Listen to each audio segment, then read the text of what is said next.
We are the Childhood Collective, and we have helped thousands of overwhelmed parents find joy and confidence in raising their child with ADHD. I'm Katie, a speech language pathologist. And I'm Lori. And I'm Mallory, and we're both child psychologists. We combine the science of ADHD with the compassion of moms and bring you practical tools you can start using today. So hit subscribe and let's help your family shine with ADHD.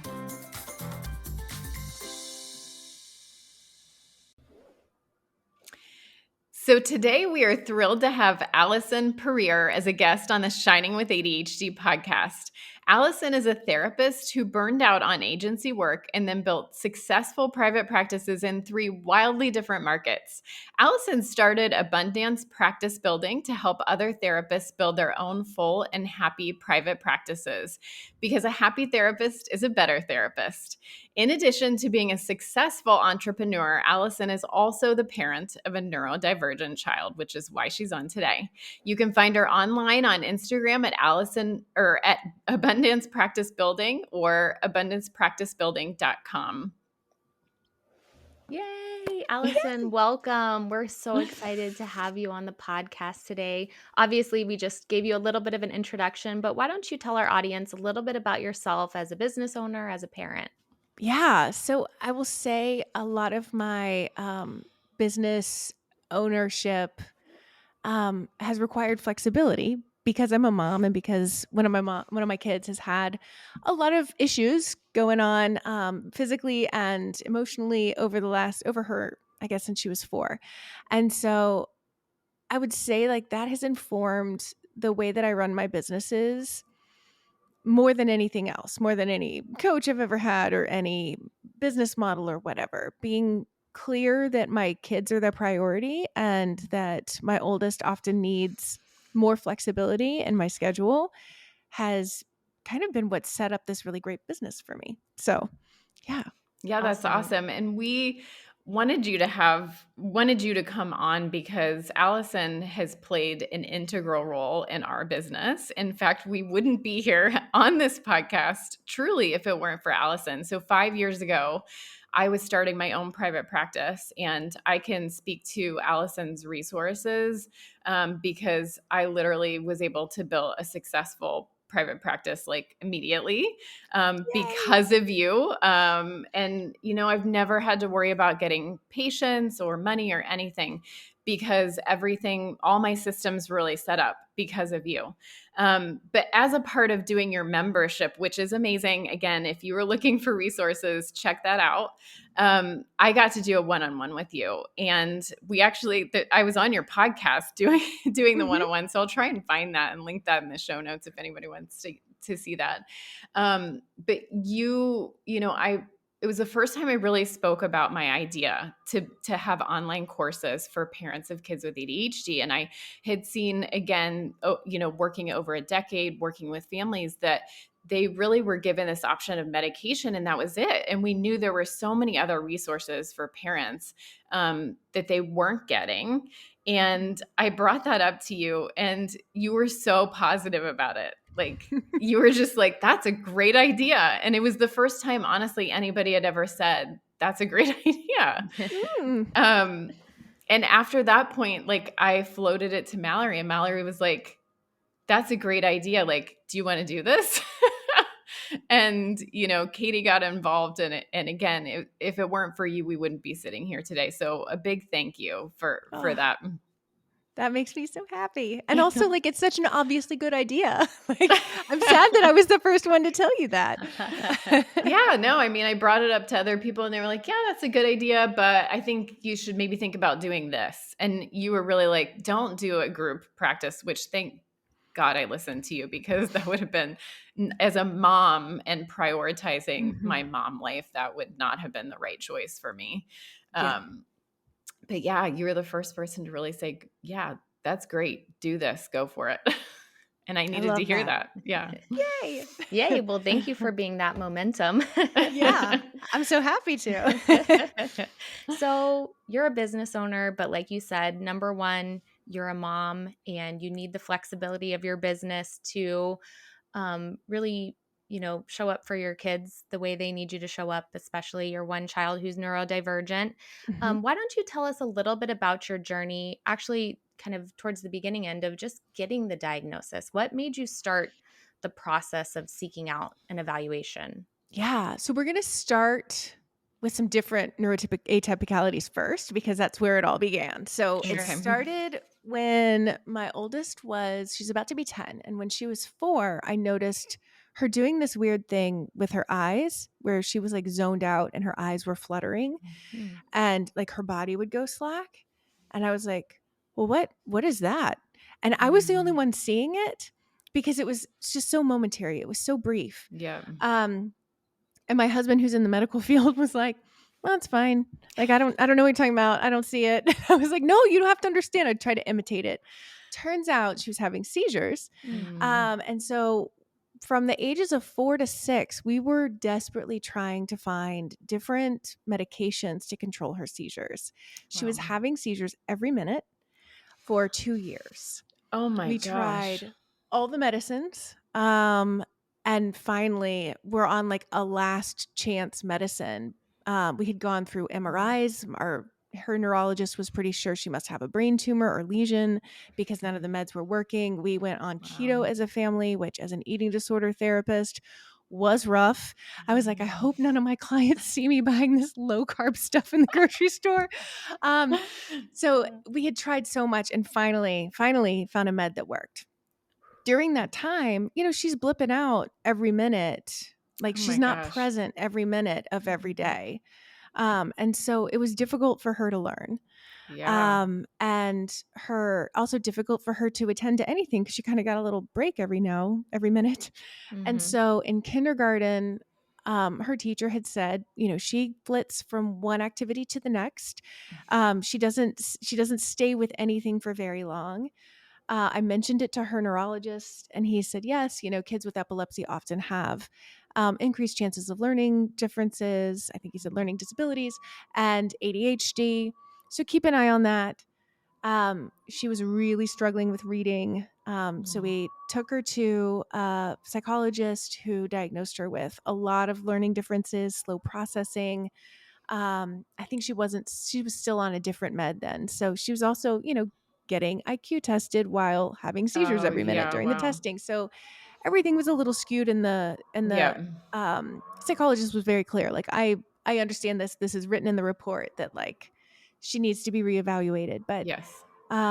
she didn't diagnose her with ADHD at the time because she felt like there were so many outlying things with this medication that made her um, energy levels different, Yeah, all these that's things. totally understandable. Yeah. Yeah. So we finally found the med that worked. We knew she had learning differences. Luckily, have a school in town specifically for kids with learning differences. Oh wow. And yeah, it's pretty magical. And it wasn't until a couple years ago that we had her retested because she was in her teacher said in a classroom full of kids with attention issues, she's kind of off the charts. I was like, Wow. Yeah. okay. And so we got her tested, and yes, she has ADHD along Okay. with a lot of other neuroatypicalities. And And when you did also, that second testing, uh-huh, what were the seizures stabilized at that yes. point? Okay. Yeah. So luckily, she hasn't had any seizures since November of 2019. Oh, that's Once we amazing. finally got on medication, she also has migraines, so that was often a variable as well in class. Um, So she's got a very different brain. She's just got a lot going on up there that takes a good bit of like care and thoughtfulness in terms of how to respond to it, which anybody who knows me knows I'm a very fast mover. I'm more impulsive. I want to just like get things done yesterday. So having a child with slow processing specifically and ADHD, the combination has been a really great learning opportunity for me. I've had to change the way I relate to not just her, but myself. Mhm. Because I recognized that I had a lot of the same internal dialogue that would want to bubble out of me with her of like, let's just get this going. Like, let's just go. And so it's been great as a parent to be more gentle with myself in the same way that I've learned to be gentle with her. Mm. Um, yeah. So it's been a ride for the last, I Yeah. guess, it's been a lot. Um, Mhm. and it's been hard because I think naturally there are a lot of ways in which my really sad level of patience naturally does not foster the kind of like loving, easy relationship with her that I would have liked. So I've had to really work towards that. Yeah. I She's a can love really bug. I can totally relate to that because I have one with slow processing too, and I Uh-huh. can be very impatient, and it's a struggle for us. Yeah, yeah. And I Yeah. like even breaking down like in the wintertime. All right, get your coat on. And waiting until the coat is on, which takes forever. Okay, let's get your shoes on. And like doing everything one at a time was pretty Yep. revolutionary for me because I felt like I should just be like, let's get out the door, do the things you need to do. Yep. And then I was like, well, I can list it all, but doing it slowly made a world of difference, even though it does not come naturally to me. But I'm the parent, I'm the one who has to change. So, Yeah, Yep. I think you're speaking to a common parenting experience in a sense that we all learn that we have to parent the child that we have, right? We go into parenting with expectations of how mhm. things are going to go, but then when we actually meet the kid, wait a minute.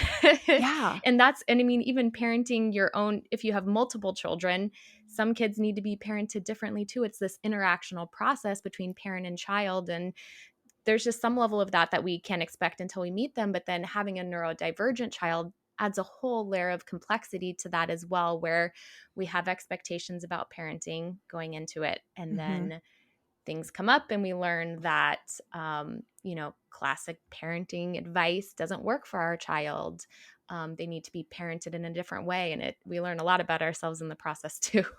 Yeah, absolutely. When she was first diagnosed with ADHD, I went to a like support group for parents Mm. have kids with um, who have neurodivergent kids, and there was a woman there, a mom there who had autism or is autistic, and she was like, "Well, if your kids don't get their shoes on, um, just bring their shoes in the car."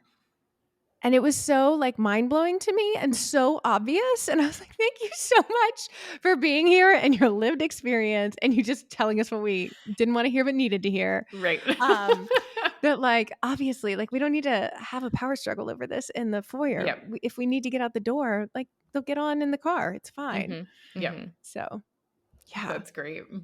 Um, tell me a little bit about the school, just because we have lots of families who are in public school settings, Mhm. and their kids have dyslexia or reading issues or ADHD, and it's not working for them. We talk Yeah. about like lots of school options, but obviously you went the private school route. Like, what made you make that decision? I had some friends already who had kids with dyslexia who'd been through the public school route here, and where I Okay. live, there's just not any support. Yep. Despite the fact that there are 1 in 5 kids, I know. and Yep. so for us, it made sense to go ahead because we're one of very few cities who have Orton Gillingham schools. Oh, It that's just made amazing. sense for us to go that route. It's extraordinarily expensive. It's not an option for everybody. It costs Mhm. more than I made in my last job. Like Wow. it's a lot of money. And I feel lucky that we're able to make it happen. And I feel desperately sad that it's not available to everybody. I know. And Orton Gillingham is an evidence-based instructional method for kids with dyslexia that we know is very effective from the Yeah. research. But again, same here in Arizona. It's not something that all kids are going to get in a public hmm school setting, and it is so hard and so frustrating. But Yeah. thanks for sharing that. Yeah. Obviously, you're a therapist and you have lots of training in therapy and lots of diagnoses. When you had a child with ADHD, did you feel like you had the tools to navigate that? No. Okay. No. Partly because I've worked with kids with adults for the last 17 years. Yeah. So it'd been a really long time since I worked with kids. And when I worked with kids, it was kids who had been sexually abused. So it was very Mm. like a specific Yep. issue. And I, I felt unprepared. Luckily my husband has ADHD. So like Mm. I'd heard enough about his experiences and had seen how that plays out as an adult in our lives, and felt like I had somewhat of a grasp, and certainly I've had adult clients with ADHD as well, though it did have me looking back at a lot of clients and being like, oh, I wonder, oh no, was I yet another therapist who didn't catch it for her? That kind of thing. Yep. But I think I felt like I was in the dark. I did what I always do. I just read all the books I could find Yeah. to try to understand ADHD intellectually so that I felt less powerless. Yeah. And I think obviously you have a background in mental health, and so many of our families don't have that even to begin with. So Right. for you to say that you felt unprepared, that Yeah. is saying something. But yeah, it is like we get so into our niches of, you know, you do eating disorder treatment. So it's not, you know, something that you encounter a lot, but Yeah. Yeah. So I'm grateful. And she has an amazing therapist. She worked with an OT for a while. So I definitely relied on the experts to like help me along. And I'm very coachable. And I tell anybody who works with me or my family that of like, don't be shy about being extremely direct with me. I like, that's a gift to me. yeah. So most people will take me up on that, which I appreciate. I love that. So now that you've read all the books and you've been there with your child through therapy and occupational therapy, what strategies have you found and gained that you feel like has been most helpful for you in parenting a child with ADHD? Yeah. So I think the hardest part is the independence piece in our family. And so we're working towards more independence. It's also something her school does a lot. So we're working towards more independence, which we're still at a level of like me stating once instead of 4 or 5 times. So right now I'll say something like, hey, will you take these shoes upstairs to your room? And I'll make sure we're making eye contact. Yep. And she'll say, yes. And I'll say, what did you want me to do? Or what do I want you to do? And she'll say, take these shoes upstairs to my room. And just that like confirmation that she heard what I said, it gets done so much more than if I'm like distracted and don't do that. Yep. So just giving her the opportunity to repeat it back to me. At some point she won't need to, and I know that, but like that's where we're at right now. She's also just like this bubble of fun energy almost all the time, as long as she doesn't have a headache. And so I'm just writing that with her. Like, I don't care if we're in line and she's being like, quote unquote, a little much. Like, I'm a little much as a human being too. Yep. So I want to welcome her being who she is fully and to model my acceptance of that so that she gets that she's great, because she's going to get plenty of messages that she's not good how she is throughout her life. And I want her to know that like at home, we're really clear. She's magical. So, Yep. yeah. And the social love stuff that. is hard. And that's part of why we're trying to foster that. And writing, I'm still trying to find that balance of like, how do we foster recognizing more social cues and more kind of like quote unquote socially appropriate behavior while also honoring who she is, her energy, and what she wants to do. And I still don't have any answers for that. I'm still day to day, moment to moment gauging that. Yeah. And you're not alone in that.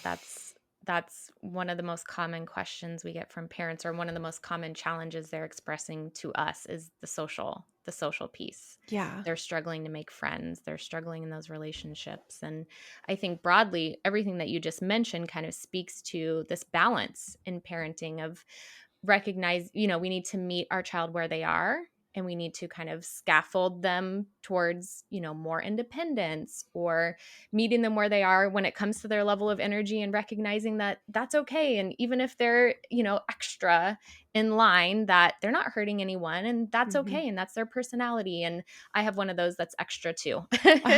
And I definitely have to find the balance between, letting them, be themselves, and they just have lots of energy, and is it hurting anyone? And so, you get the looks sometimes, but your child is happy. and they're safe and they're not hurting anyone. But again, it speaks to this bigger picture that I think a lot of parents struggle with, is the balance of accepting their child as they are. You love them exactly as they are, but also wanting them to grow skills, gain independence. It's an everyday balance. Mm-hmm. Yep. With not a right answer. Yeah. Which wouldn't it be so much easier and cleaner if there was one?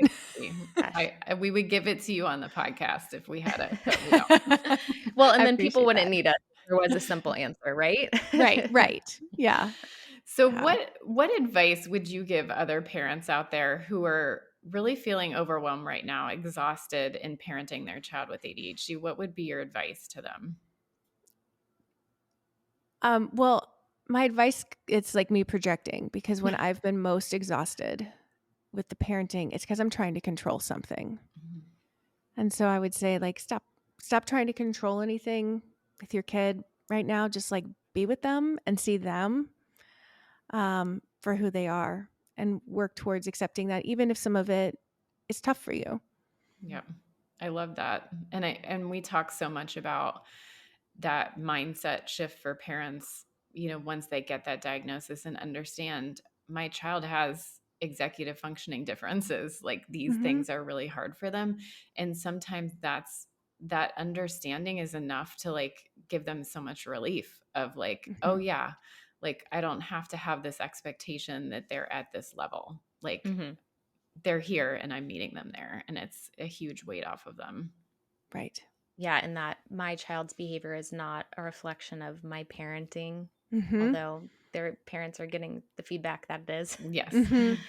So yeah, understanding that their child's brain is working differently and those executive functioning differences is really empowering for families. But like you said, realizing that when there is kind of the struggle, that it often is kind of us trying to control something that maybe doesn't need to be controlled at the moment. Yeah. It's hard as a parent to let go of. It is. It is. But it's freeing when you do. And I'm not always letting go. I'm definitely grasping on sometimes. But the moments when I let go, it feels really like, oh, yeah, this is it. Yep. I feel like that's a really freeing message for parents to hear. Oh, good. Thank you for sharing that. Well, this has been so helpful, Allison. Yes. Can you let our listeners know a little bit more about Abundance Practice Building, what you have to offer them, where they can keep in touch with you? Yeah. So I work at abundancepracticebuilding.com with therapists who are starting, growing, or revamping their private practices. And so we have some free and paid offers there. So any therapist interested can go check that out if they're looking at private practice. I love that. And we'll be sure to link all of that in the show notes so our listeners can access that easily. And thank you again for sharing with us today. Absolutely. Thanks for having me. Thanks for listening to Shining with ADHD by your hosts, Lori, Katie, and Mallory of the Childhood Collective. If you enjoyed this episode, please like this video and hit subscribe so you can be the first to know when a new episode airs. If you are looking for links and resources mentioned in this episode, you can always find those in the show notes. See you next time.